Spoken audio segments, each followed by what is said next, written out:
This is one of the 80s, and we just finished recording a podcast, but I'm going to throw this introduction here, and it's an outroduction at the same time. We spoke about Meta. We did speak about Meta, actually, and then firing all their stuff. We spoke about Twitter and Elon Musk's takeover. We spoke about myself getting verified on Twitter. Now I'm officially a celebrity. Get me out of here.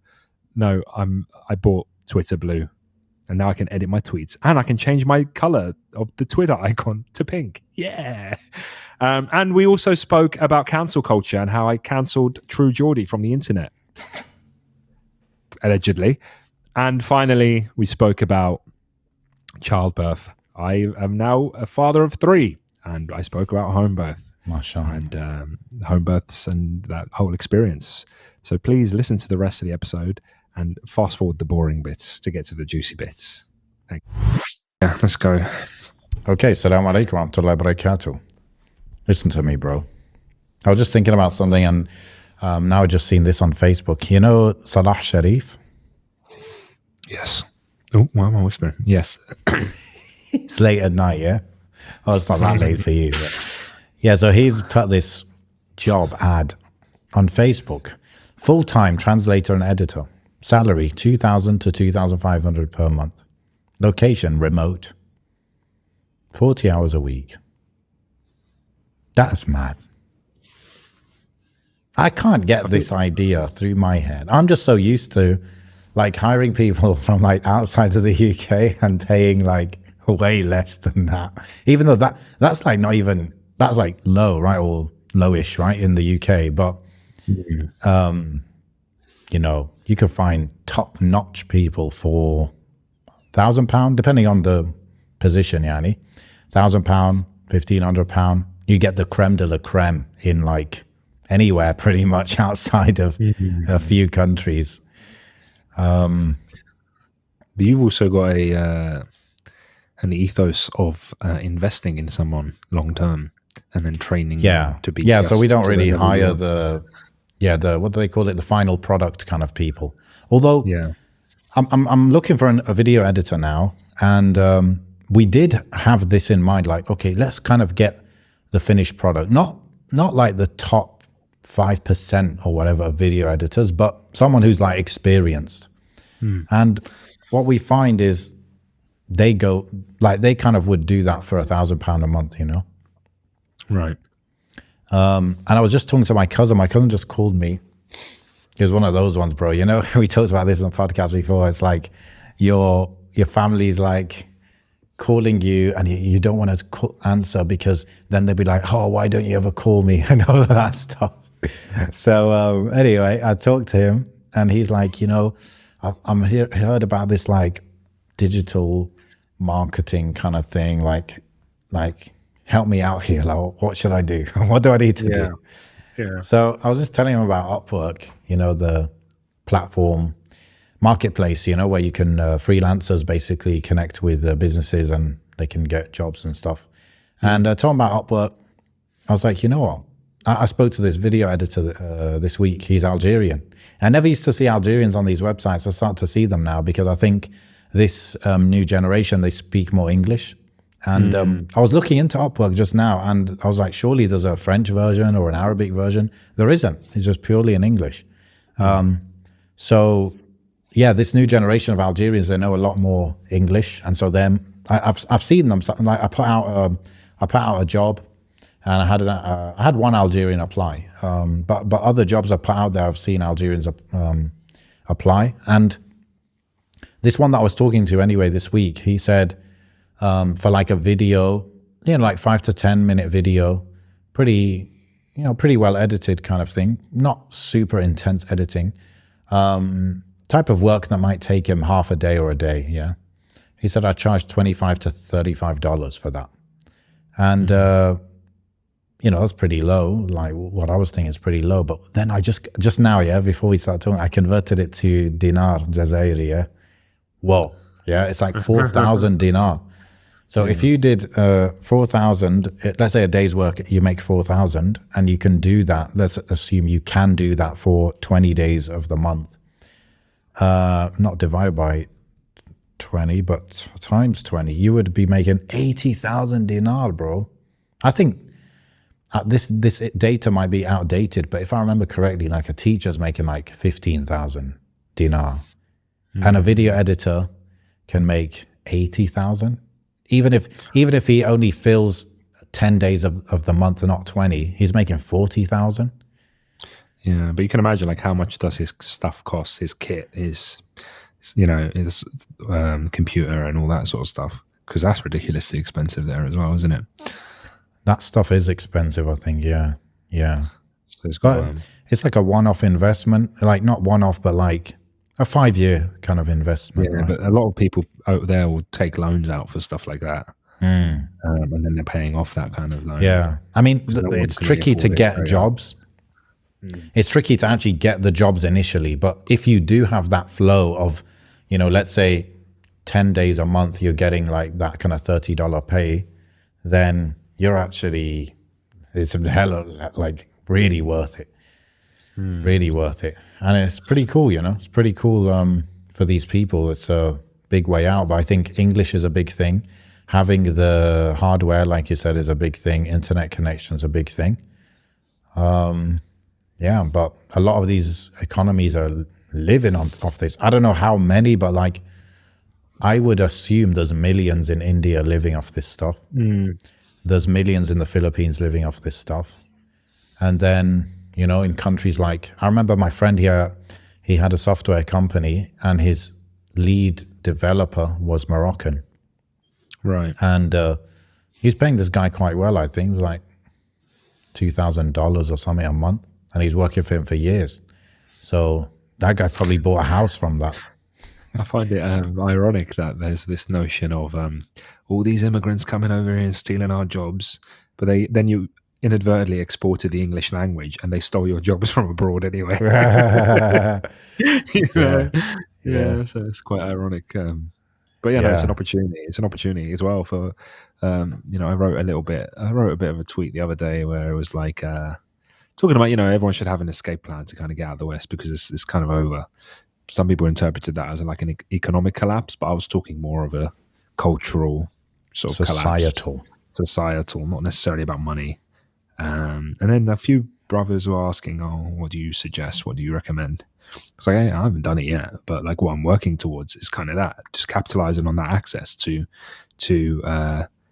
outsourced freelance, whatever it is, digital, nomadic, whatever.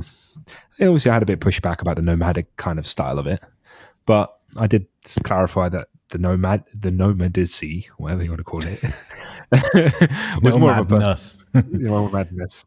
It was more of a personal preference because obviously I've got split obligations across North Africa, so I'd like to think if I could, I'd like to go to, do 3 months in each place or so, whatever. But for everyone else, I get it's difficult. Citizenship's difficult. Establishing roots is difficult.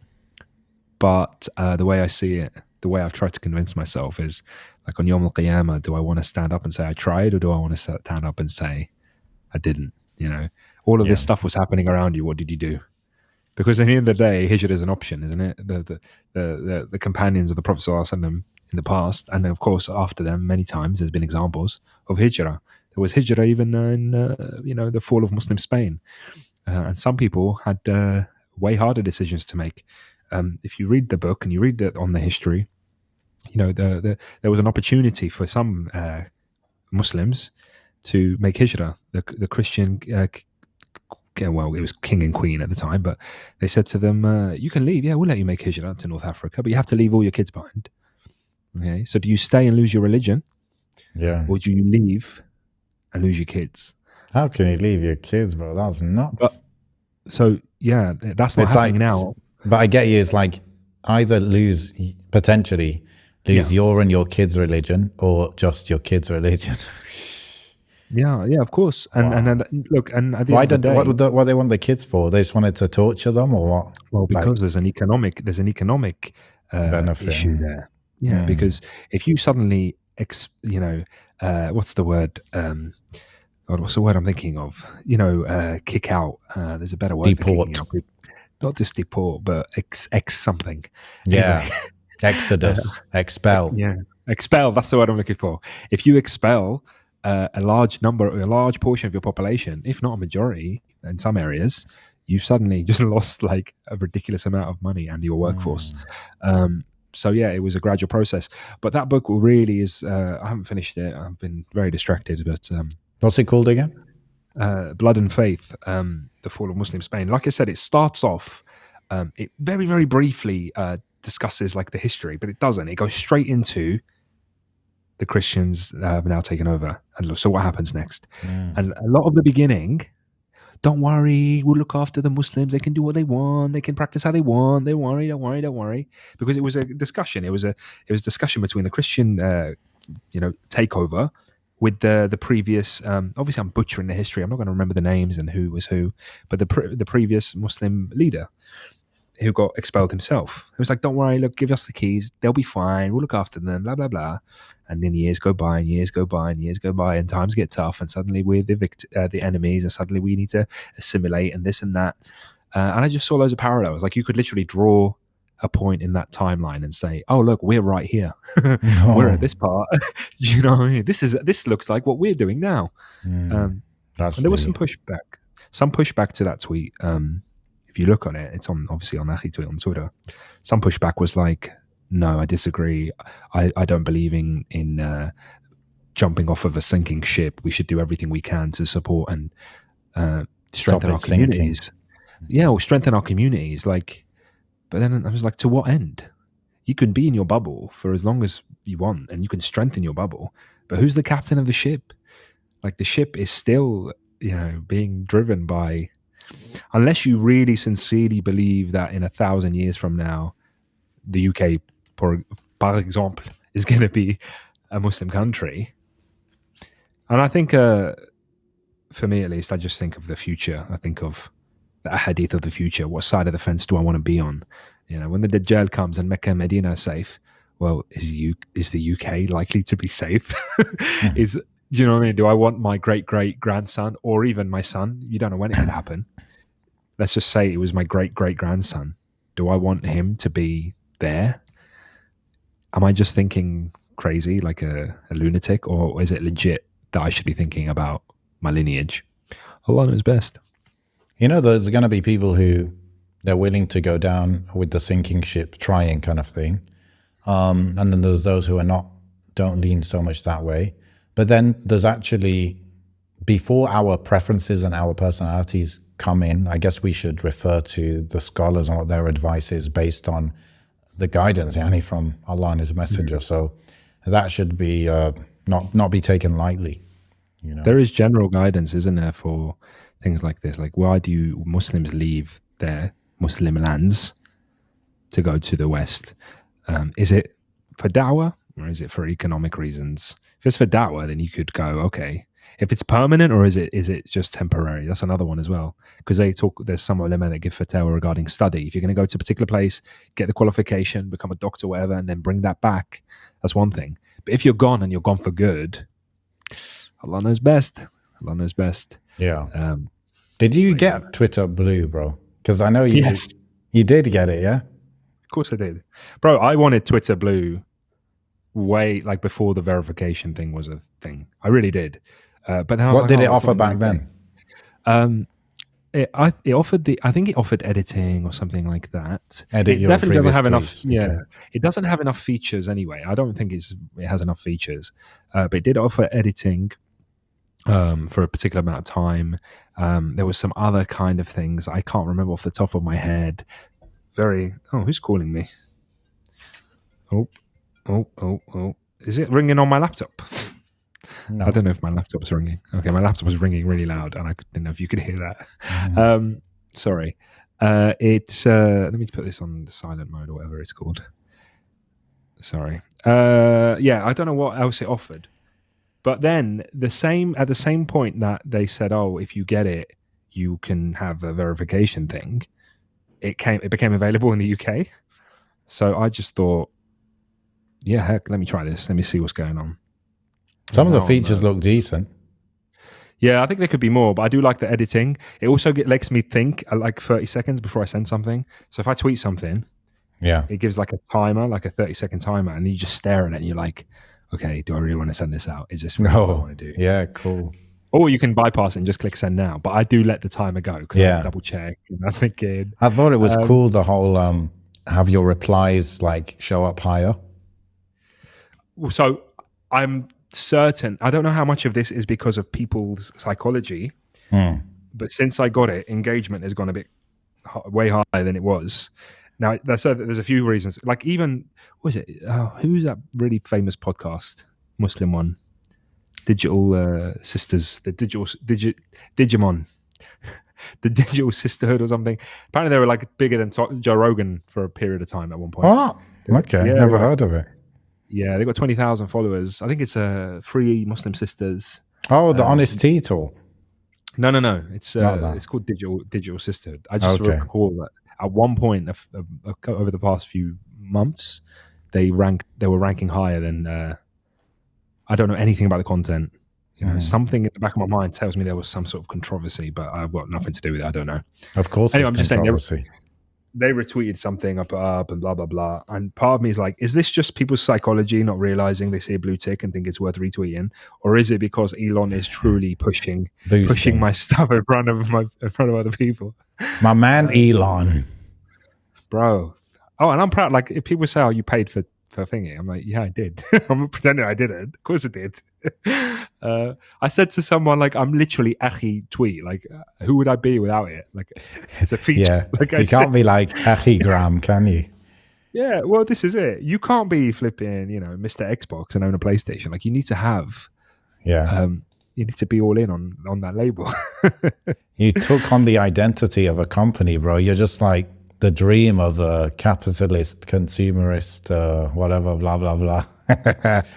It is, it's crazy, isn't it? Like what is happening there. I find it entertaining. Obviously, some people like to watch the world burn. Yeah. But I've always loved Twitter. I think it's my favorite social media. It always has been. Those that like it, like, love it, innit? Yeah, it forces me to read. Honestly, like I just enjoy seeing people's opinions and seeing the back and forth. Oh, especially when it's an information dump as well. It's like connecting to experts in particular fields and seeing what they're saying about certain things. So there's brother Firas Al-Khatib on there who wrote the book of Lost Islamic History. Yeah. He was getting a bit of heat. He was getting a bit of heat as well the other day. For what? I think is Muslim Skeptic the Daniel Haqiqi one? It is, yeah. He posted either him or the page posted something about Khilafah, very, pro Khilafah Fard, that kind of thing, which I'm not saying I agree or disagree with. I'm just saying that's what it was. And then he quoted it saying, it's not that simple. It's never been that simple. Like, have you ever looked at the history, like deeply, like the differences? Like there's been different Khilafat going at the same time and people declaiming it. Basically, it's more nuanced than some young people like to think it is or was. It wasn't just the Khilafah ended and that was it. Like before that, it wasn't perfect either. It wasn't necessarily. You've got me thinking about what's the plural of Khilafah? Khulaf, maybe, yeah. Because you just said what did you say? I said khilaf. Khilafat. That means like differences, right? Yeah, I know. It's hard to. Yeah. I think khulaf maybe. Yeah. Oh, there's an area with that in it. فخلف من بعدهم خلف? Nah, doesn't sound right. Should we get into the meat and the bones of what's happened since last episode? Well, there's something that's happened which is on the topic of Twitter Blue. There's some funny thing I came across, okay? So you can imagine what will happen, yeah? Go on. So as soon as you can just pay $8 and become verified, I'll give you a few examples. Maybe you've seen some as well of your own. So is it when you go on? So there's APAC. You know, APAC, the American-Israeli lobby.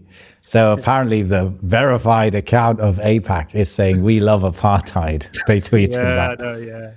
Then you've got Lockheed Martin. You see that one?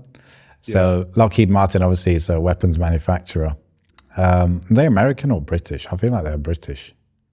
We will begin halting all weapons sales to Saudi Arabia, Israel, and the United States until further investigation into their record of human rights abuses. Okay. Then you've got, okay, that was kind of boring. And then, okay, we've got BP Global. Just because we killed the planet doesn't mean we can't miss it. And then it has a crying emoji. And these are all basically accounts that are verified, but you can tell from the username, like the app thing, that it's not the real one. Like, you know, Lockheed, it was at Lockheed Martini. They've got a little one. Yeah. And the thing is, like, not every user is going to know now that you can do that. Like, you can get Twitter Blue and get verified. Yes, it might be in my algorithm and my news feed, and it's the big thing that everyone's talking about. But to some next person, it's not. It really isn't. They probably haven't got a clue. And that was why I said psychology, because I think a lot of people just thought I was some verified guy, not knowing that, oh no, it's just changed that you can do that. So it's early in the game. Take full advantage, bro. This is the arbitrage. I'm not too, like I said, and I honestly, sincerely, and whatever, judge me if you want, I don't really care. I honestly, sincerely would have got Twitter Blue if I would have tried it, at least, if I could have prior to this. But it just hit the UK now.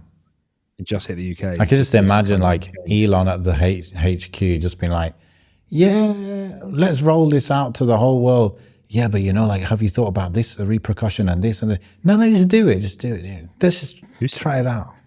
Nobody's saying that to him, bro. It's an empty room. He fired everyone. He's just sitting there alone. He's doing this on his laptop. Yeah. He's like, oh, you know what would be funny? Boop. Oh, no, actually, change that. Boop. Yeah. And you know, he's actually become like so polarizing. Like before, at least in my sphere, is like everyone loved him. He's like so sick. He's like the ultimate entrepreneur, this and that. But I do come across a lot of people that really hate him. They're like, oh, this guy's obviously, he's like, basically what people don't like is when someone is very optimistic, almost to a naive level. And then you're like, oh, I'm the realist. Oh, you can't just go and change these things at Twitter and fire all how can you do that? It'll fail. Yeah. That's like, they're almost angry that the guy's even trying. Like, and then like someone was saying, you can't just go and like roll things out to hundreds of millions of people and then see the outcome. You have to do all these testing and stuff. And that's what they do usually, right? Yeah. Like Facebook, they'll test something on 10,000 users or whatever at a time.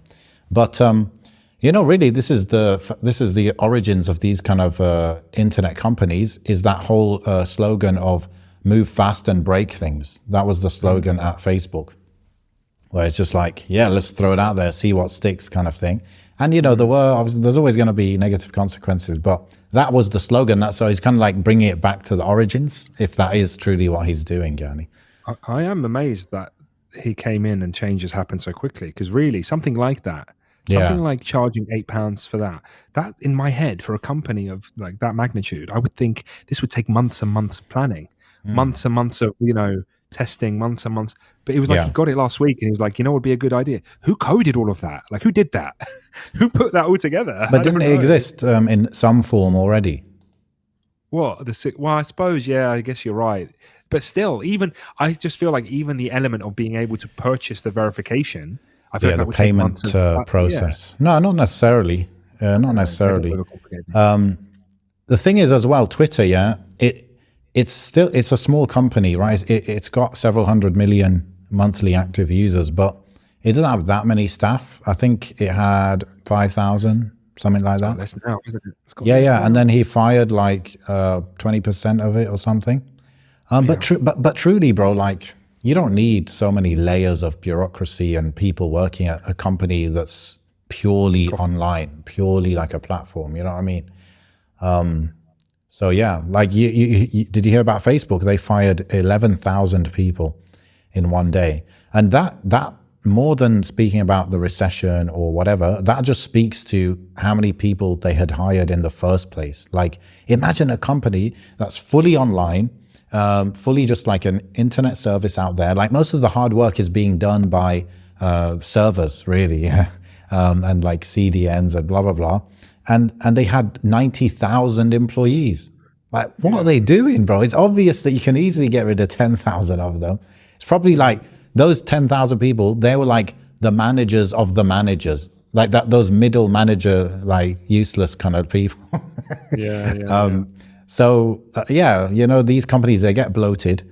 And then oftentimes when a recession comes, or there's a lot of talk about recession, the companies take that as their chance to have a good justification for clearing out the dead wood kind of thing. Yeah. So that's why even Apple fired a ton, Stripe fired a ton, like a lot of people firing a lot of people. They said it was because they kind of didn't think that the COVID boom would kind of go down. Or whatever. Absolutely, yeah. And I think the smart ones, I think it was Stripe, yeah, they came out and they said, we're firing this many people. I think it was like 2,000 people. And we made a mistake. It wasn't, they didn't say something softer like, you know, it's an error in judgment. They said, we actually made a mistake. We thought the COVID boom would continue for longer. We thought X, Y, Z, whatever, yeah. We thought we needed this many people, whatever, yeah.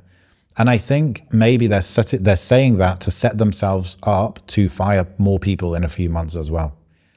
Because if you just come out clean and you're like, we made a mistake, we got too many people, then people won't be so surprised when you fire more people down the line. Yeah, I feel for those people, but you know, I'm sure with something like that on their resume, I'm sure they'll find somewhere else. Yeah, as long as there's those jobs and stuff around, yeah, they might have to maybe take a pay cut or something. But there are certain people, maybe like those people like software engineers, yeah, maybe they'll probably be fine. But yeah, maybe you have to take a pay cut or something. If there's any video editors that worked at Twitter, please hit Amin up. He's looking for a video editor. Yes. By the way, you know, going back to this job post, I think I think £2,000 might actually be too cheap for this, because it's saying like you have to be a Sikh translator, Arabic to English translator, but you also have to be a good writer. And you can imagine that's quite a rare skill.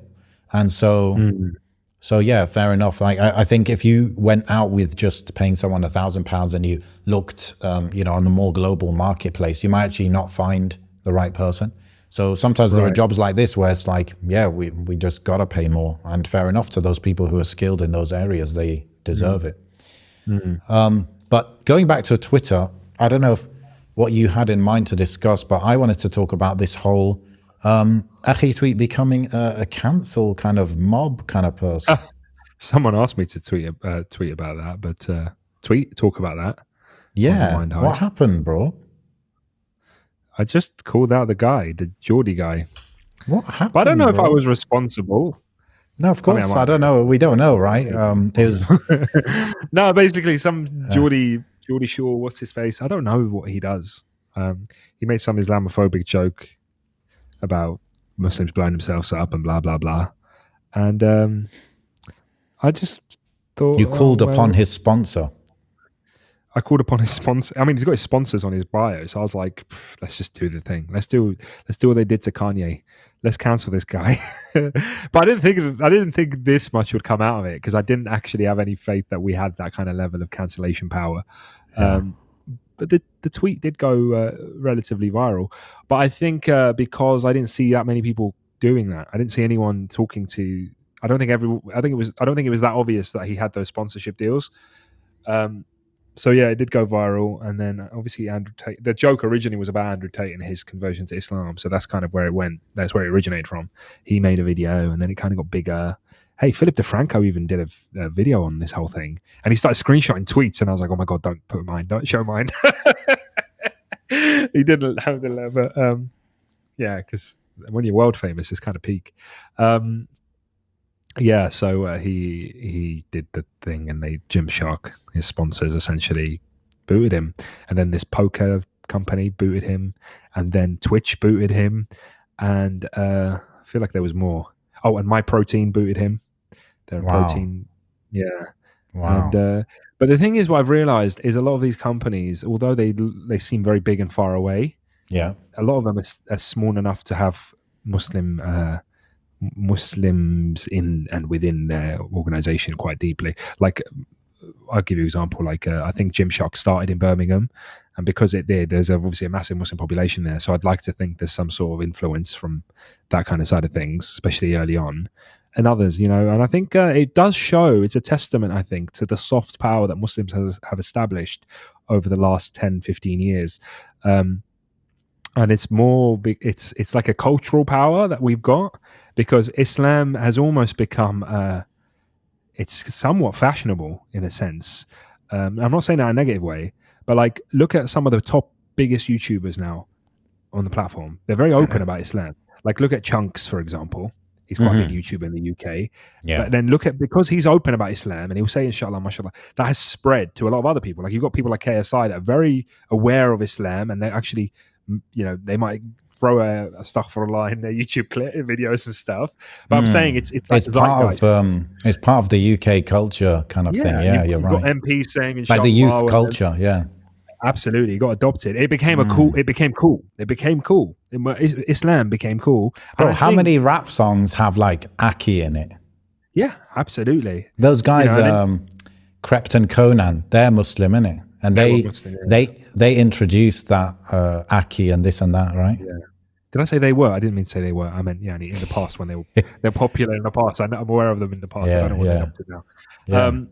Yeah. And obviously you've got Andrew Tate become Muslim. You've got Jordan Peterson sitting with Muslims, blah, blah, blah. And then you've also got the admiration that you might not agree with us, but you'll have to respect that we don't back down.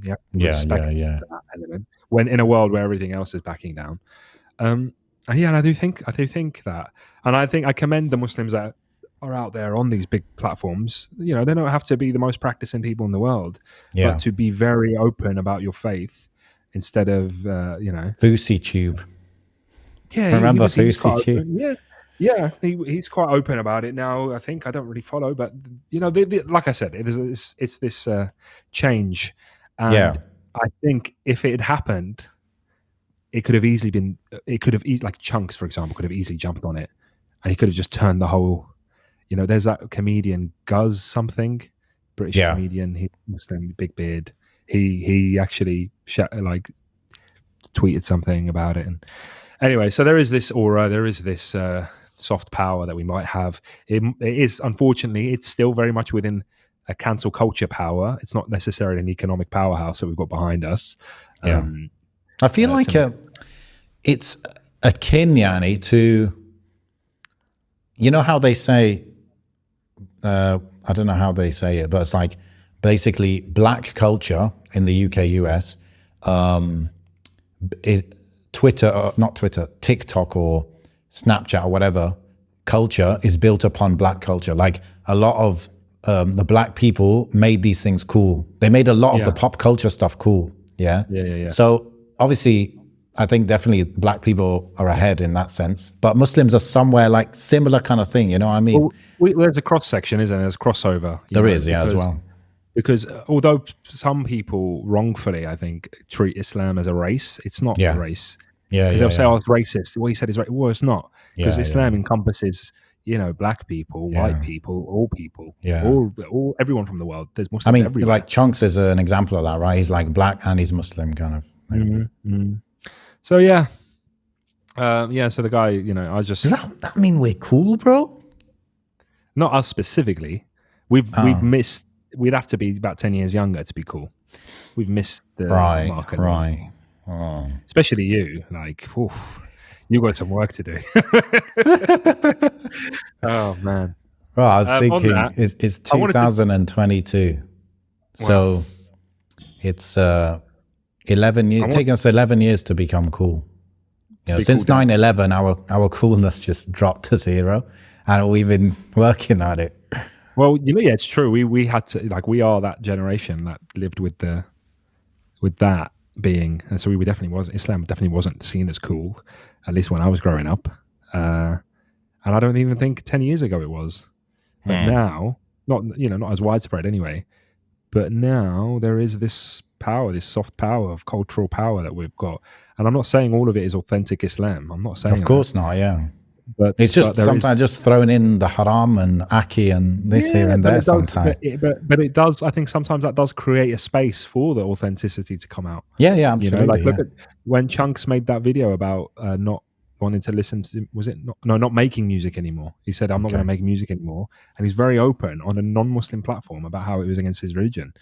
And that was like, ooh, I commend him for that, because that's showing people what it's really about. About putting something so big aside because it's against your religion, not because somebody told you so, not because you've been bullied out of it, not because it's not working out. Because actually, it was working out. He could have made more money or whatever. I don't really know. I didn't know he was making music anyway. To be honest, that's no offense, but yeah. So people stop things at the height of their success, and they'll say, "Oh, now I'm out of here." And we'll, look at Andrew Tate. We'll see what his journey leads him. May Allah aid him in Islam. But he could turn around and make that same decision. Say, I'm outie. Yeah. I'm not doing this particular thing anymore. So, and that's a big statement to make. Yes. Bro, I had another child. That was what I was going to speak about. I was going to speak about the fact that I had another baby. MashaAllah. MashaAllah. Yeah. May Allah bless him and put barakah in his whole life. And make him from the Salihin, and make him from the Mujaddideen, and make him... You make me nervous. Do you know where we had him? Where I'm sitting right now. Right here. Home birth, baby. Home birth. It was here, right here. Now, I wanted to talk a little bit about it, because actually some people hit me up and were curious, and some people, brothers, were like, no way, like, how would you do that? Like, how? Thinking that it's impossible. And good question. But yeah, bro, I didn't realize. Do you mind? Go for it. Do you mind if we finish the cancelling topic? Yeah. And then we go on to that. Oh, I thought we already finished it. No, but I thought this is a good topic, because we talked about cancel culture so much in our episodes. Actually, it's been a theme that we've been I think we've been anti cancel culture, right?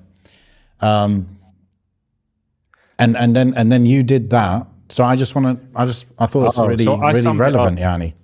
I summed it up because someone said, someone was like, we use, it was either to me or I think it was to Andrew Tate. I can't remember where I read it. It was like, you swore to, you became the very thing you swore to, destroy or whatever. I don't agree with cancel culture. I don't. But I said my love for Islam trumps my hate for cancel culture, because I thought this guy has just dissed us, dissed Muslims. All right, how can we hit him where it hurts? How can we hit him where it hurts? Yeah. I'm not going to sit here and just turn the other cheek. I feel like I got slapped in the face by that comment. And okay, what can we do about it? And I wasn't like, do you think I really care? Do you think I bought Gymshark stuff anyway? Look at me. Do you know what I mean? I didn't care about Gymshark. I don't buy Gymshark, and I was passionate. Now, if I did buy something, if he was sponsored by Nintendo or something, I would know what the hell is going on here. No. You have to think very carefully about that tweet. Yeah. But you might have to use that edit button. Good thing, bro. Good thing. But I just thought, do you know what? It's a tool. It exists. Is it going to go away? It's not going to go away. Sure, this guy needs to learn his lesson. Yeah, he does.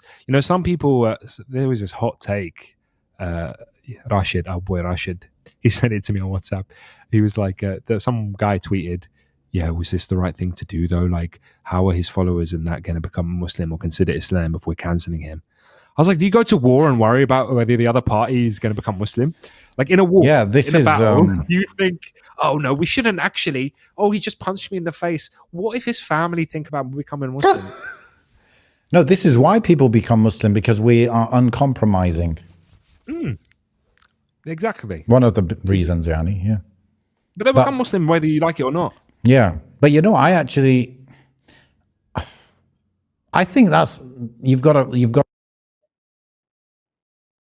like, if you're against cancel culture, you can't indulge in it. Like you can't be against cancel culture when, I don't know, people are canceling, I don't know, Joe Rogan or whatever, yeah. And then when you're being hurt by something, then you go and use it. No, I think cancel culture, it's just a modern name for a timeless phenomenon. Okay. I do. I think cancel culture is just a modern name for a timeless phenomenon. People defended things since forever, okay? People have defended things since forever. And all these organizations are made up of people that have their own opinions, okay? If you owned a company, even 100 years ago, and you were paying someone, he did something he didn't like, or he dissed Muslims even 100 years ago, would you still employ him? No, you wouldn't.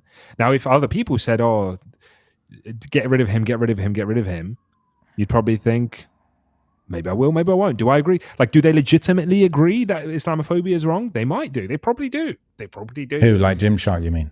Yeah, Gymshark. They probably do. What, a company started in Birmingham. The guy seems to be a decent guy. Probably do. Do we want someone like that representing our brand? Probably don't. Like, do you? Like, think about it without the label of cancel culture. But arguably, what is the one thing that we care about more than anything in the dunya? It's Islam. So if we're going to cancel anything, we're going to do that. So of course, we're going to have izzah for Islam. It's the only thing that deserves izzah. The Prophet ﷺ didn't care.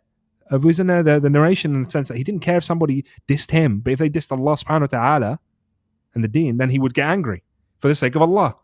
Likewise, I'm not going to, if he cussed me out, I'm not going to say, oh, Gymshark, he cussed me. Can you cancel him, please? So what you're saying is that generally it's not something to do, right? To do this whole cancel thing and try and take someone's sponsorships away from him, right? But when it comes to certain matters, then it's a worthy thing. No, not necessarily certain matters, because then it opens a door.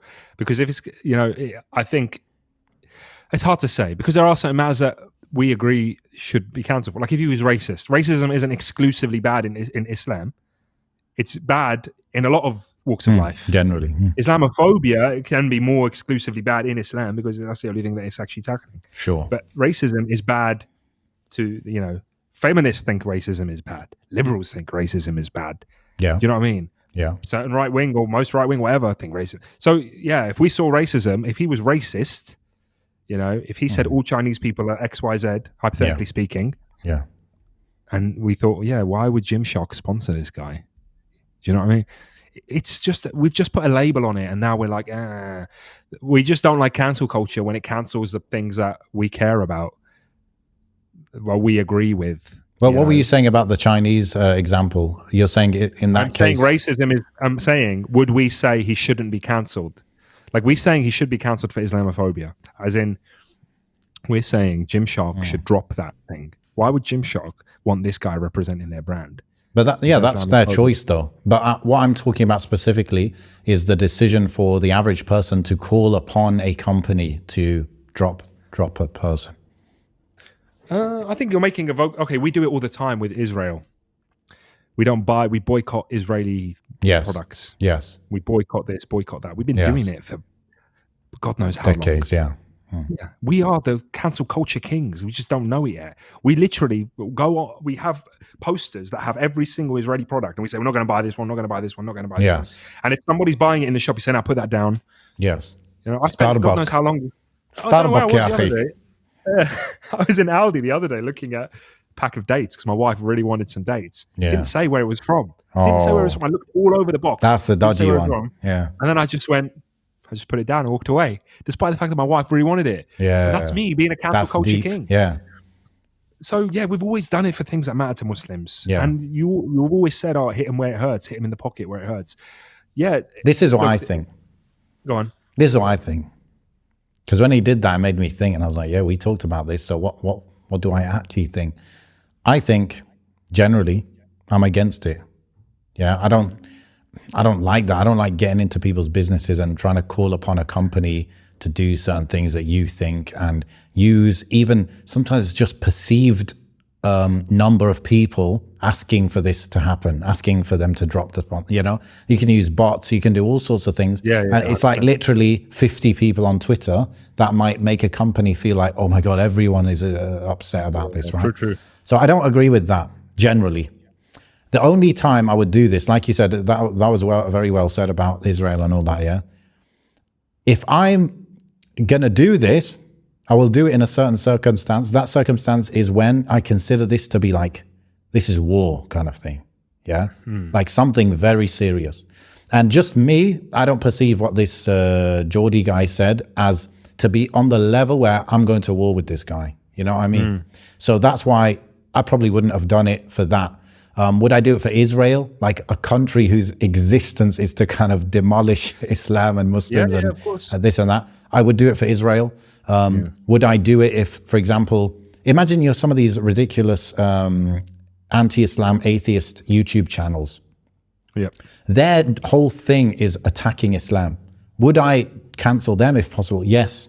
right? Because this is, again, it's something directly opposing Islam, trying to stop whatever it is, kind of trying to create a bad perception of us, an incorrect perception of us. But when someone makes a silly joke, stereotype or whatever, I probably wouldn't do it. So it is a bit subjective, but that's just what I was thinking when this happened, you know? Like, it has to be like serious on the level of like, this is war now, you know? that rhetoric leads to war, doesn't it? It's that kind of rhetoric that starts the long domino effect of dehumanizing Muslims to then it perpetuates that stereotype being perpetuated. I mean, it adds to that notion that the Muslims are a threat and all they do is blow themselves up, blah blah blah, and it just keeps going. And it's someone with that amount of reach, he's famous enough to be. Look, I'm literally looking at an article now in the Lad Bible about him saying he's been banned from Twitch. Like it's perpetuating that. It's perpetuating that. So be it. To me, that's war. That's a cultural war. That's a war of dialogue. War doesn't necessarily start on surprises. It starts with speech and ideas and opinions. Yes. And take it where you want at the end of the day. I was going to go somewhere else with that, but I kind of lost my trail of thought. I mean, what is what it is. What do you do? He was going to get. The thing is, what I would admire more actually on the topic is, companies need to man up, not us. Like, I can complain. We're always going to have people complain. It's the companies that need to. Cancel culture needs to stop at the companies, not at the people that call for it. Because people always call for it. For example, like I said to you earlier, if I was a Gymshark fan and then I clocked that they sponsored this Islamophobic guy, would I still want to be a Gymshark fan? Whether I cancel or not, or call for it or not, would I still? Nah, I'd probably be like, no, you'll weird. Quietly boycott them, kind of thing. Yeah. But I do like your products. And then I need to verify, are they really? Do they know? Yeah, do they know? all of that. Yeah, that meme. Does he know? So, but the company, if they that's where it gets out of hand, isn't it? Is when like people make assumptions and all of that. That's gone wrong because some, you've heard the stories where some miskin guy lost his job because of a misunderstanding where people thought he did something and he didn't. And then they tried to get him fired. He got fired. And he's like, I didn't even do that. Companies should back their, it's hard, but companies should back people when they legitimately think that it's not that deep. Because then I will know. Then I know what you're about. Now we know you're real. What you're about. Yeah. But the truth is, bro, they're just what I've noticed, and probably most people would agree, is like people just these companies, like the larger ones, it's all about the money. Like when was it Nike who supported what's that guy, that NFL player who didn't stand up for the anthem or whatever it was in America? Colin Kaepernick. This guy, yes. So they supported him and they did a whole campaign around him. And I remember reading something about, they know their audience, their target audience are left-leaning young people in the US. A lot of them are either black or Latino or whatever. And so they did that thinking, this is actually going to boost our sales, not take away from our sales. But what would be good, like you're saying, is that they make decisions based on morals and not based on money, like what they think would work in their favor. And we can't judge for sure, like where their decision making is coming from. But I just think, of course, like with Islam, it's not like what other people going to think of our morals. It's like, what will Allah judge from that decision? Yeah. I think complaining about it actually is a bit redundant, because at the end of the day, it's like we're demanding these companies be objective and robotic in their functioning, when they are just an entity made up of human beings that also have opinions that may or may not align to you.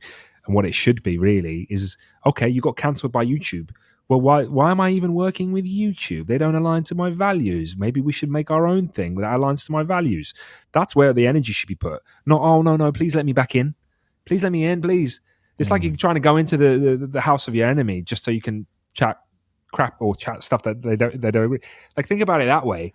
Why are we complaining that, this particular company didn't want our Muslim content on there, so they got rid of us? Because of centralization, which is, fundamentally technology leads to centralization, which means the concentration of power in fewer and fewer hands.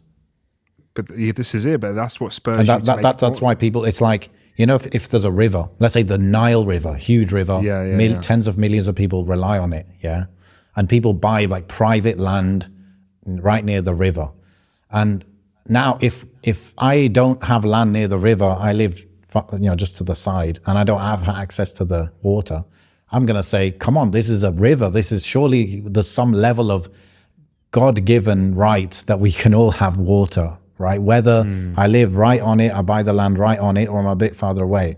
And that's what something like YouTube or the internet has become. It's almost like they call it like a public utility, right? Where it can't be governed purely as a private entity because of how essential it is to our day-to-day lives, And no, I don't think anyone's gone fully down that track legally to say, no, it's not just a normal private company. It's a private company that's also a public utility kind of level. Yeah. No one's done that legally yet, but that is the situation we're in where, someone like Kanye getting removed from this thing, I don't know exactly, but he could lose his whole livelihood over that.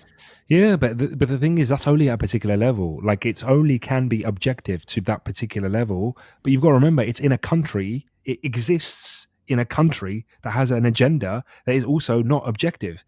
It can only get objective to a particular point. Yeah. So it's never going to happen. So you've got to realize there's human beings behind this stuff. This is when, you go into workplaces that are meant to be objective, and you realize they're human beings. They're bubbling with ideas and opinions and differences and stuff. Because there's so many organizations you just think are monolithic and should be objective. Like, look at the courts. Just say courts, for example. Criminal justice system, we just think it should be, it is, it aspires to be.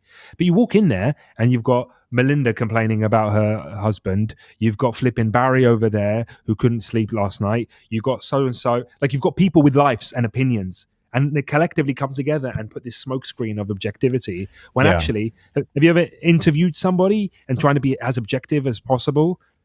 I'm an interviewer. I'm representing an objective company, and I decide whether this person comes in or not.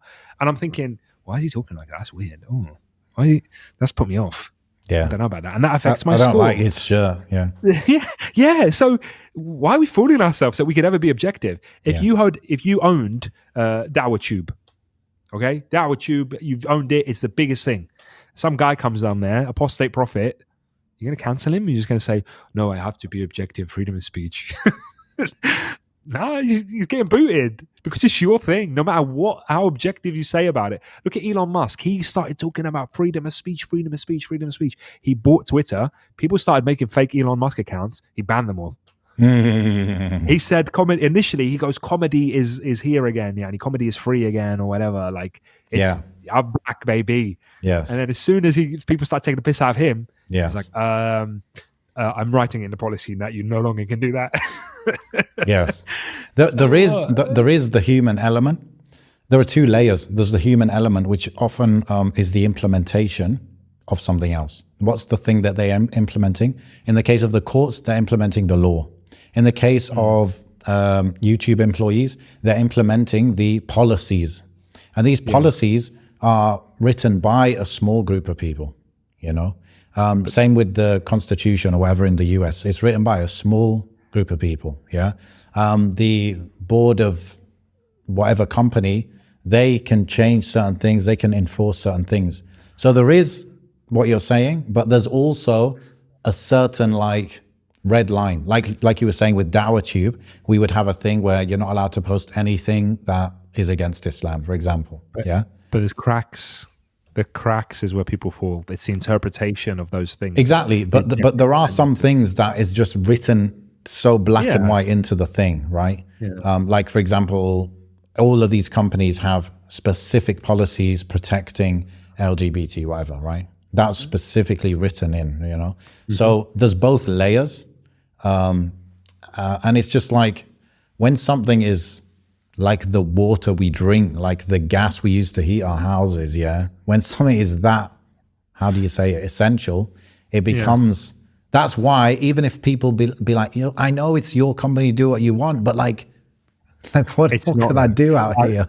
So look, I think we've fallen at the first hurdle here. I think we've led ourselves to believe it's essential when it isn't. It's unprecedented in our time. It depends who, Yanni. It depends who. But some people make a living off YouTube, for example. Yeah, but that same person can go and make a living chopping wood. Like, it's unprecedented in our time. Yeah. But they think, oh, I can't do this one thing that I want to do that I've been doing that's given me everything. Now I can't do that. It's over. Yeah. Well, yeah, that path is over. Why don't you Yeah, go there and is a flip in- level of entitlement. That's what you're saying. Yeah, I think it was just, yes, it's an unprecedented time. We've never seen a company and entities like this big. We've never seen this corporation this big, so much so that we feel like we rely on it, like it's our air to breathe. And yeah, you can easily be convinced because they market it to you that you can't live without it. Yeah, have you seen that new thing on YouTube? Oh, sign in on YouTube to do this. Oh, same thing with mobile phones. Like, and you've already seen hints of it in in China in terms of like social currency and all of that. You could be that guy who loses access to bank accounts. And I spoke to a friend of mine recently. He's just he had issues. I don't know what his issues were actually. I really don't. But he said, I can't open a bank account anymore. I was like, what do you mean? He's like, I just can't. Like every time I go try and open a bank account, they just won't let me, no matter what bank I go to. I was like, what? What are you doing then? I don't know what must have happened in the past. Maybe it was a debt thing. I don't know. Allahu alam. But I was just speaking to him because I was like, oh, why don't you just get Monzo and do this and this and this? He's like, I can't. I tried. I just can't do it. No bank will want me. I don't know how I'm going to get past. So I'm just thinking. And then he's like, I need to get a job. Like, how are we doing anything for you? How are you even here right now? How did you get here? Because how are they going to pay him? Yeah. Yeah. Even banks are a private entity. You could own a bank. Like, Yes. oh, I don't like him. Get rid of that. Yes. And then you could say, oh, no, but the government puts in laws. But the government doesn't like people too. Yes. Julian Assange. And, Yes. and do you know what I mean? They pick Yes. and choose who they don't like as well. So Yes. there's no objective entity in the dunya that is, the only person who's ever but the only entity that's ever going to judge us objectively is Allah subhanahu wa ta'ala, in the sense that was the rule. But then Allah has discretion in the sense that Allah can choose to forgive for certain things.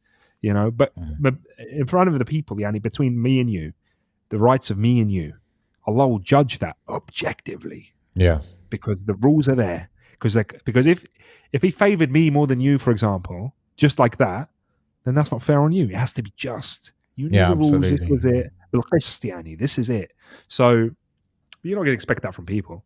Look at the differences between the same crimes. The judges that judge the same crimes, but the ethnicity of the individual suspect is different. Yeah. This one gets 20 years. This one gets a slap on the wrist. I saw an article earlier. Mother evades jail time after mowing down bus driver because she has to raise her kids. So she must have. I already saw that headline, but the assumption is she's run over and killed a bus driver, or just run him over, avoids jail time because she's got kids. If I did that, well, objectivity. It's just that there's the smokescreen of objectivity, but on the application of such, it's all up to the individual. Yeah. Whoever's got the gun to pull the trigger. So yes, cancel culture is there, and it'll be another name, and it always has been a name. There's always been something. That's a very good conversation. Now about babies, bro. No, you don't want to hear it anymore. You cut me off. You change the subject. It's not important. It's not like I was about to say, not like I just gave birth. I didn't give birth. The people are going to thank me for that. Well, bring it back. Yeah, just do a little rewind. Raged. Just a little. Yeah, I think if I was thinking, what if we just didn't speak about it? Maybe people would have raged. Maybe, especially some sisters, they might be interested in like home births and all that. Anyway, someone actually messaged me last week saying, do you have any advice for people, for someone having their first baby, like a man, like I'm going to be a father? Just be there. That's the best advice I could give. Just be there as much as you can. You mean like physically in the room? Be there physically, emotionally, everything. Just give it your all. Be part of it. I don't know. There's cultural differences between how engaged men should be during the whole process. My wife said she didn't want me in there anymore. Were you there in the past? I was there in the first one and then not the second. Okay. But she said, now I've thought about it, and yeah, if there's a next one, no. Oh, well, that's fine. That's a mutual agreement. Your wife has requested something. You can. Oh, I didn't say I agreed. I just said that's what she said. No, I would agree. Yeah, sure. Actually, she said even her mom being in there, she just, I think she's just like, just let the essential medical staff be there. Well, my obviously this is our third child. After the second one, Labor. my wife wasn't too keen on the hospital sort of treatment. There's a lot, you can imagine. Obviously, it's NHS and whatever, and I'm sure they're worked, overworked and understaffed. And there was little things like, "Oh, can I get a glass of water, please?" Or "Go and get it yourself. I've just given birth, and I'm." Do you know what I mean? Like little things like that, and not being in your own home. And look, and I'm only advising. I'm only saying this because yes, I understand there's people with complications. But things can happen during childbirth. There can be. Do you want to risk the travel between your house and the hospital? What if it goes wrong? What if this? What if? What if? What if? What if? But then I thought, for thousands of years, obviously it's my wife's idea first. I'm not pretending that I came up with this idea. My wife wanted to try home birth. Just like the idea of it, it kind of made sense. And to me, I was like, this is completely new. But I was trying my best to be more, try new things, I guess, and challenge myself, get out of my comfort zone. And I could see the benefit. I could see that for a Muslim woman who wears niqab to be in her own home, in her own space, somewhere familiar. We're not far from the hospital, 10 minutes drive, maybe a bit more if I have to, step on it. It's a bit less, sorry, if I have to step on it. But yeah, we're literally close to the hospital. So I thought, okay, we've got easy access. I know where the car is. Boom, boom, boom. Yeah. And anyway, so process. And so the first two were both in the hospital. The same hospital? Yeah. Alhamdulillah, yeah. And it was like decent experience or bad? First one was I can't recall. First one seemed okay, yeah. Second one was difficult. It was a little bit more difficult, especially considering it was like coming up to COVID. Like it was literally like COVID was about, but we hadn't locked down yet. And there was difficulties like being able to stay there and help because you couldn't stay, and I had to sneak in a lot of the times, and and then and obviously you've got another child already then, so you're kind of juggling that. But alhamdulillah. And the third one, definitely the best. This experience has been the best because, like I said, for thousands of years prior, people were giving birth in their houses, right? I'm not saying they all survived, subhanAllah, but I'm saying for thousands of years. Otherwise, I wouldn't be here. So it kind of must have worked to a certain extent. So I mean, just to reassure people, you go for your regular checkups, you go to your regular kind of midwife visits, etc., and then you decide, actually, this is what I want to do. You have to kind of see what facilities they have available, what support there is available in your city. Alhamdulillah, the city I'm in has quite good support for home births and stuff, so great. So they essentially still put everyone on standby. Like you're still communicating majority of the time with the hospital triage and all of that stuff. If there's any issues, for example, when you think you're in labor, you call up the hospital and you say, I'm in labor, and then they send the midwife. So it's still this triage. They're still aware of you existing. So they send one person over, is it? We had two. So I think generally it's two.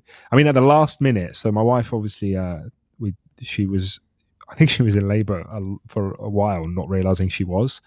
But, so essentially, I purchased a pool, like this birthing pool thing. It's like a swimming pool, really. So that's all sorted out. I put some lights. Oh, I didn't set up my lights today. I was going to do that, but I was in a rush. But we got all these lights. I made it. We made it, I should say. Nice. But I put the lights up. I definitely put the lights up. I sorted out the pool and that. And yeah, alhamdulillah, the midwives came, and think about it. This is my wife's space. This is her house, so she's comfortable, right?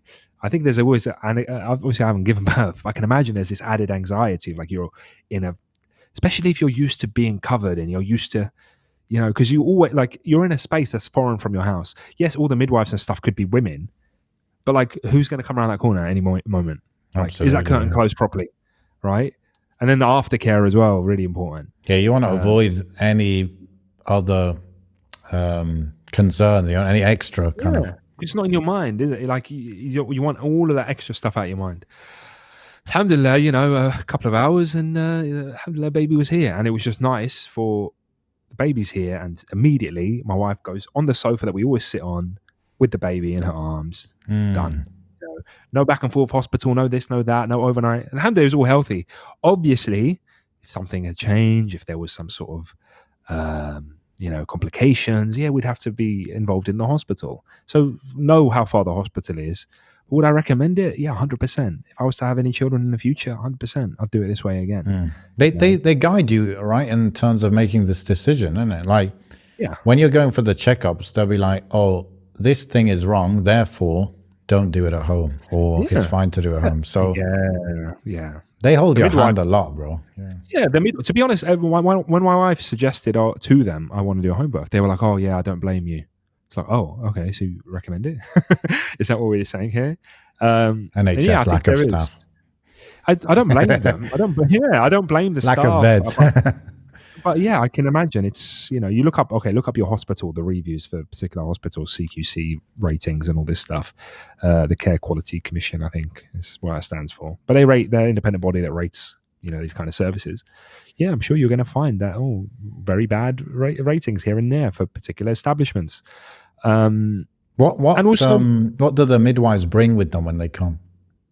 Oh, well, there was there's all the you can imagine all the medical kind of bits and pieces in terms of sheets and I think they even brought their own towels and stuff like this.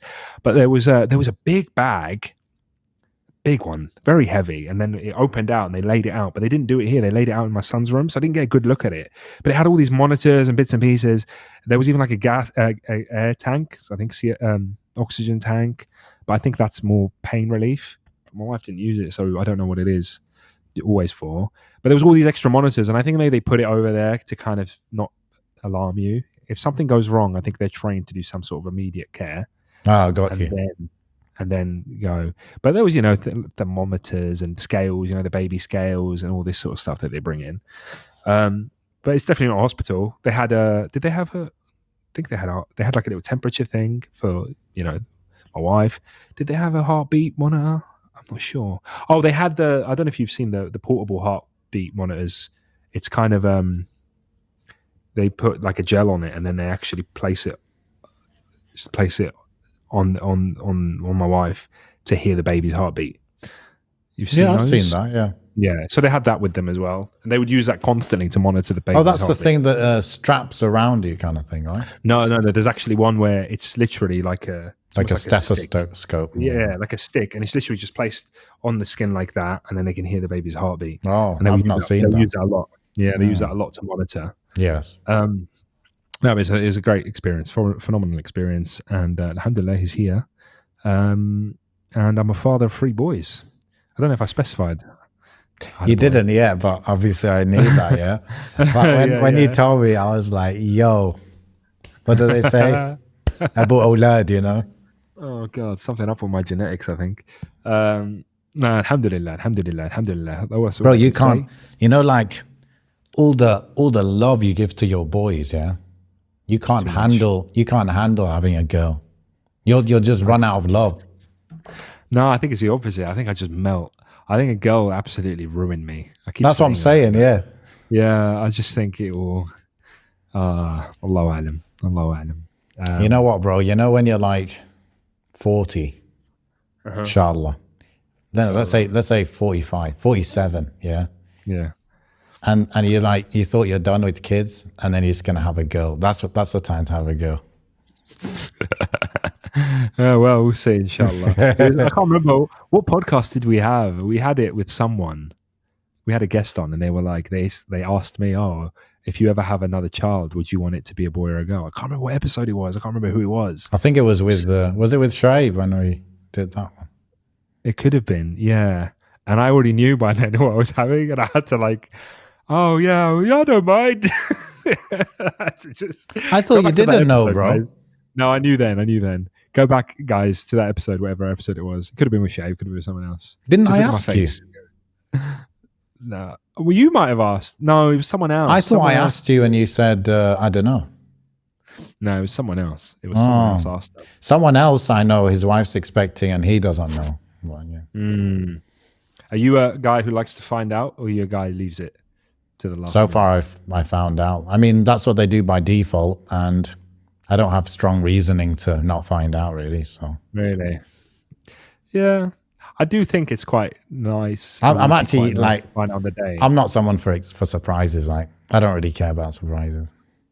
I think they would have been nice, the first child, to not know. Okay. I think it's practical later on. For example, like now I've got two boys. If I didn't know, I'd be like, oh, like if I have a boy, it's kind of no. Sorry, my second boy. It was practical to know because like he's either going to have his own room or he's not. No, Like okay. my goal is for him to have his own space or not have his own space. Okay, yeah. So I found out he's had a boy. I was like, sweet, we ain't moving out. He can sleep with his brother. Bro, you'd just be stacking bunk beds in that room. Add another floor each time. What about so what do they have for pain relief when you're doing home birth? Or they don't have Just or pure sabr. No, there isn't what I don't my wife hasn't used pain relief, so any of them, yeah? I'm pretty sure. Yeah, I mean, definitely didn't this time round. Anyway, definitely didn't this time round. Yeah, so nothing. She did get me to buy these combs, like hair combs. Yeah. Apparently, there's this theory that if you grip onto them, the pain of gripping onto them distracts you from the pain you're going through. Okay. And I was like, you sure you're not just giving yourself double pain? But I don't know if I can't remember her using it a lot. But no, honestly, this is actually what I wanted to say. You just reminded me. And this isn't just bigging up my wife, but all women, all mothers. It's incredible. Like, it's absolutely phenomenal. And it saddens me that there's people out there that will dismiss motherhood and make women feel like it's not a big deal. And people that dismiss themselves, women that may dismiss themselves and not think that this is a big deal and it's not that important and I can compete with a man or whatever in what men do. You've already got something exclusive to you that's absolutely insane. Like, I can't fathom it. It's just incredible that a woman's body can adapt and change so much for the growth of this baby and then give birth. And all of that, it's just absolutely phenomenal, absolutely incredible. It is. Yeah. May Allah bless all of our Muslim sisters and mothers. And and I'm just like, I'm dumbfounded. Of course, I'm like, I don't know how you've done that. I can't imagine what that has put you through. And that's why I'd say to guys, like, be present as much as possible, help as much as possible, do what you can as much as possible. And don't dismiss it. Don't be dismissive of how much effort it took to raise that baby within the womb and deliver that baby and everything after that. And why is it in the Quran so explicitly in regards to that the stages that the mother goes through in terms of raising the baby? Yes, it is phenomenal, absolutely phenomenal. So, were you in the room all 3 times or? Yeah, alhamdulillah. Yeah, no, I just believe that I should be. Culturally, it doesn't seem to be something that's a no-no in my culture. I believe my dad was with me at least. I can't remember with anyone else. The only issue with me was God, how premature was I? I was born in July. I was meant to be born in September. July, 2 months. Yeah, or something like that. Yeah. So I was premature. So I was incubated and all this stuff. You still grew tall, bro. Not as tall as I could have. Oh, you could have. My dad was a tall guy. So I was always thinking, maybe it was that. Maybe the prematureness. But alhamdulillah. Yeah, man. In Turkey, they don't allow the father inside. Oh, is that why they have them pacing in those Turkish dramas? They're just pacing outside. Something like that. Yeah, actually, I think sometimes they allow like women in, like her mom or something. But I think they never allow men inside at all. It could be because other women are there. Maybe other women are involved in the birthing, like the midwives and stuff. And maybe it's like get out the way kind of thing, possibly. But they don't care if you want to go in or you don't want to go. It's just you're not coming in. I recognize not the wisdom, but I can see why there's a cultural barrier between men being there and not. Like if someone said in my culture men don't do that, I would be like, yeah, I can understand why. I respect that or whatever. Have you seen that video with Khabib? Oh, well, which one? Someone was interviewing him. They're like, "Oh, you just had a baby and stuff." He's like, "Yeah." They're like, "Oh, like, were you there or something?" He's like, "No." And then he's like, "Oh, why not?" And he's like, "Why would I be?" Yeah. He's like, "What can I do for her?" Like, I've seen that. He's like, "Nothing I can do. Like, why am I gonna be there?" Yeah. Bro, like where I live, there are a ton of Dagestanis, ton of them. And when you get to know them a bit, you're like, okay, now I get why Habib is Habib. Yeah. They breathe and live this stuff, bro. Like, they're rough and tough as heck. Absolutely. I think it's important, like, to develop that bond with your kids as soon as possible, even at birth. I just, because it's what do you feel like when my child was born, when his name's Khalil, when Khalil was born, I actually gave him my dad's middle name, funnily enough. So it's like, anyway, yeah. I thought you might do that. I thought you were going to give him your dad's name, bro. My dad's first name is Mohamed, and then his middle name is what everybody called him with. Oh, got you. So it's Mohamed Murad. So his actual, what people call him is Murad. So my son is Khalil Murad. Yeah, so I can't remember where I was going with that. It's like the mother has 9 months to develop a relationship before he's even born. She's feeling him. She's, the kicks, the turns, this and that. She knows there's a life in her. The guy, it's a bit less, I think. The connection isn't necessarily there because it's not real yet. Yeah. So as soon as he's born, I like to judge how I feel. Do I feel love for him? And I'm looking at him and I'm like, yo, I love this baby. I'd die for this baby. Straight away, like immediately. It's an experiment. Because when Suleiman what if it didn't happen then, bro? Well, when Suleiman was born, I cried my eyes out, bro. I cried like a baby. Like just this emotion came over me. I couldn't, like, I couldn't believe it. Yeah. I couldn't believe it. I was like, oh my God. Like, because suddenly it was like it felt like I've just reached the end of almost the end of my life in a way.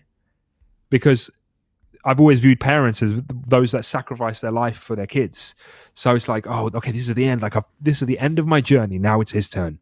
Now it's this entity's turn. And he is the culmination of all of my life events.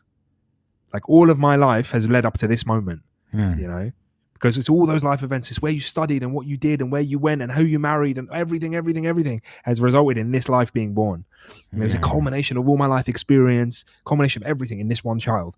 So it was like, yeah, that's it. It's, I had a good run. Now it's time to give what I can to this child, So, yeah, it was the peak of your life. The peak. Now I've got 3 peaks. Alhamdulillah. The second, bro. They always say the second's different from the first in terms of how careful you are and all that. Yeah, that's so true. Yeah, you're just launching your kids, are you? You're just launching your baby. Yeah. When I'm changing his nappy, I'm a lot more rough. I remember there's this video of me changing Suleiman's nappy when he was first born, and I'm like with tweezers. And I'm like, yeah, but I'm very gentle and stuff. And then like now I've got Khalil, and obviously he's newborn. I am being gentle, don't worry. But I'm definitely not as gentle as I was because I know how much it can take now. Like, I'm all right. Like, that's not going to happen. Don't worry. Turn him over. Okay, turn him back. What's before it's like, oh, do I want to turn him? I don't know. Is it true in the UK? Like, because, my first was born in the UK and it seemed like the default was to use the whole gas thing for pain relief. Like the default, like. They do offer, yeah. They offered it here, actually. They offer it by default. Oh, they offered it at home as well. Yeah, so that must be what the tank was, because they were like, oh, do you want some gas in there? She was like, no, I'm good. Yeah. Because in Turkey, they don't have any pain relief, I don't think. Just a slap. Yeah, some just people like do that. Traditional Turkish woman from the mountain just comes over, just slaps you. Have you heard of that, bro? I've heard of something like that. Yeah, seriously, that's a thing. I don't know about in Turkey, yeah. Yeah. But my wife was telling me, like in Algeria, you get some of the midwives. They do that. They Smack you in the face. you when you're Sort it giving out. birth. Oh, I mean, That's work. merciless. Unless, Might of work. course, it's for diverting the pain. You know what? It makes me think, just to put some religious context to this, just thinking about Maryam alayhi salam, you're reading Surah Al-Maryam, and you just think, how did she do that on her own? Like, and obviously there's lots of women that have probably given birth on their own. And obviously Maryam alayhi salam is a good example because it's from Allah subhanahu wa ta'ala. But it's phenomenal. It just thinks, it's amazing, isn't it? How the Quran is the speech of Allah that carries on with you throughout your whole life. And as you grow and as you develop, then you understand more and more. Because when you're young, imagine you're 5 years old, you're memorizing the Quran, you sort of feel it sounds interesting because elephants. No, honestly, like this is like my kid when he's learning these surah, he's learning them and he's thinking, oh yeah, sort of feeling the elephants come and the birds come. It's like action packed, really. And I'm not, I hope I'm not being improper by describing some surah like that, but that is how he perceives it, right?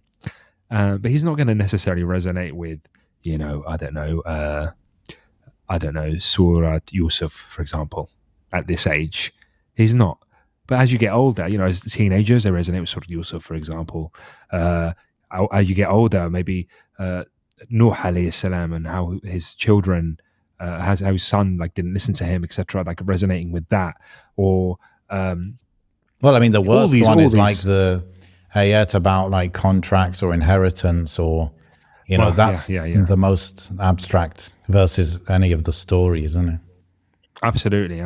Yeah, and I think there's a lot of, it's just phenomenal actually that you can keep learning and keep getting impacted and keep getting inspired and always find an example for what you're going through or an example for what you're feeling, and guidance, and I think that's first and foremost what the priority is.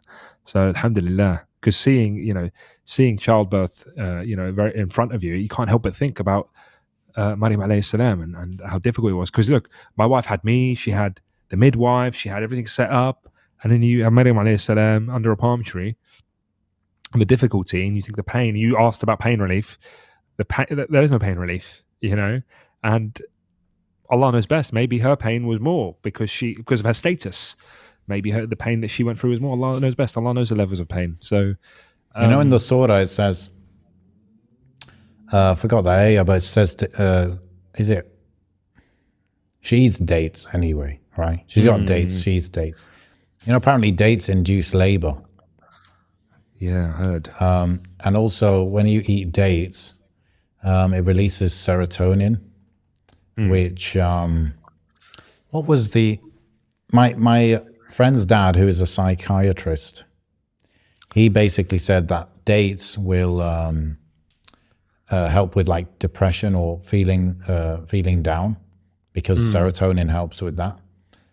So he kind of prescribed someone to eat dates for that. I can't remember what the link is with labor, but it definitely induces labor, but something else. I don't know. Yeah. You're right. My wife did read that somewhere. I had to buy some. So you didn't get those Israeli ones though, bro. No, I couldn't find the one that she wanted, so I had to get some Tunisian ones, which isn't exactly the kind, the most favourable kind by myself. I'm not a nationalist when it comes to dates. we don't like those. We don't. I remember neither me nor you like those ones. The Degla, no. My favourite is the I can never say the word, Medjool dates.